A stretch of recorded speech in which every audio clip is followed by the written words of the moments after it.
ოფიციალური განცხადებით ქართული ოცნების მეგობარმა ბიზნესმენმა ქართული ოცნება ამხილა. დავით ხიდაშელი ამტკიცებს, რომ საქართველოში არამიმზიდველი საინვესტიციო გარემოა. ამის გამო ვერ შეძლო რიყეზე ნაყიდი დოქების პროექტისთვის ინვესტორის პოვნა, ვინც ფულს ჩადებდა და მიტოვებულ შენობას ახალ სიცოცხლეს შესძენდა. სამწუხაროდ სხვადასხვა მიზეზის გამო, მათ შორის ჩვენი პირადი ინვესტიციების გარდა, ვერ მოხერხდა სხვა ინვესტიციების მოზიდვა არასტაბილური საინვესტიციო კლიმატის გამო. ამას ყველა კარგად ხედავს, ამიტომ ეს სამოწყებაც არ განხორციელდა ბოლომდე და დღეს უკვე რიყის დოქებიც გასხვისებულია. ქართული ოცნების მეგობარი ბიზნესმენი დავით ხიდაშელი ამტკიცებს, რომ ამ მიზეზის გამო დოქები $10 მილიონ გაყიდა. ახლა ფლობელმა კი 20 მილიონი უნდა დახარჯოს, რომ ქართული ოცნების მმართველობის დროს ნაგავსაყრელად ქცეული თანამედროვე არქიტექტურის ქმნილებას ფუნქცია შესძინოს.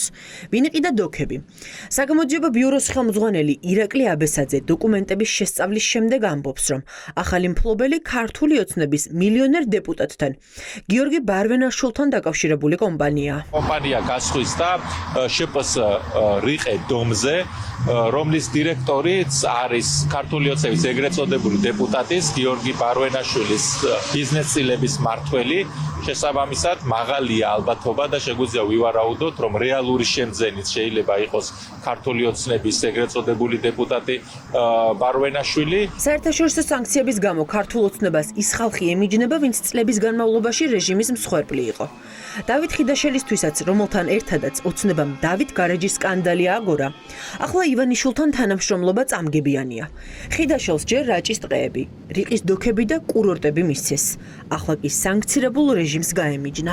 ქართული ოცნების მმართველობის პირობებში ყველამ ძალიან კარგად ნახა, თუ როგორ ცუდად ეპყრობა ივანიშვილის ძალა ინვესტორებს, განსაკუთრებით ამერიკელ და ევროპელ ინვესტორებს. ამის მკაფიო მაგალითი იყო ანაკლიის სპორტის პროექტის შეჩერება. ის, რაზეც საუბრობენ ივანიშვილთან დაახლოებული ეს ბიზნესმენები, არის კლანებს შორის ბიზნეს დაპირისპირება, კლანებს შორის რაღაცის ვერ გაყოფა. ხიდაშელის განცხადება აღიარება არის იმის, რომ ინვესტორებს არ აინტერესებს საქართველო, ანუ ინვესტორებისთვის საქართველო აღარ არის საინტერესო ფულის ჩასადებად. აი ეს ორი მნიშვნელოვანი დეტალი გამოიკვეთა და საბოლოო ჯამში არის ის, რომ ჩვენი სახელმწიფო ქონებას იტაცებენ ქართული ოცნების ჩინოვნიკები და სახელმწიფო ქონება ხმარდება მათ გამდიდრებას.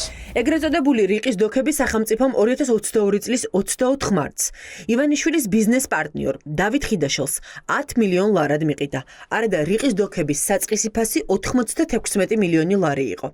ხიდაშელს 2025 წლის 24 მარტამდე $20 მილიონი ინვესტიცია უნდა განეხორციელებინა. ამ ტერიტორიაზე ღვინის ციფრული ხელოვნებისა და ტექნოლოგიების მუზეუმი უნდა გაეხსნა.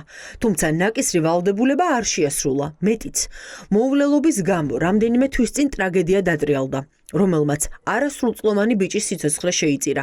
ახლა ხიდაშელმა 20 მილიონი საინვესტიციო ვალდებულებით $10 მილიონ გაყიდა. რიყის პარკში ამ კონსტრუქციის მშენებლობასაც ძალიან საეჭვო დასაწყისი ჰქონდა. მაშინ ტერიტორია ეკუთვნოდა ოლიგარქს აბიძინა ივანიშვილს, რომელმაც გაასხვისა ერთჯერადად უკვე კონკრეტული ვალდებულებებით იყო ეს ადგილი გასხვისებული, მაგრამ ჩვენ ვერ ვნახეთ ამ ადგილზე შესაბამისად შესრულებული ვალდებულებები. როდესაც თბილისში არსებული ქონებას ხვისდება ხოლმე, ჩვენ გვახსოვს, რომ დიდი მნიშვნელოვანი და სარფიანი ობიექტების გასხვისება ამ შემთხვევაში ყოველთვის ხდება ხოლმე ქართულ ოცნებასთან, რაიმე გზით დაკავშირებულ ბიზნესმენებთან და აღნიშნული ობიექტის გასხვისების მიზანი მთავარი არის ხოლმე კონკრეტული ფინანსური სარგებლის ნახვა და არა ტერიტორიის განვითარება. რიყის დოქების რეალური მფლობელის ვინაობა უკვე ცნობილია. სავარაუდოდ ძალიან მალე გავიგებთ, რა პირობით გასხვისდა სახელმწიფო ქონება ოცნების დეპუტატის ბიზნესების მმართველზე.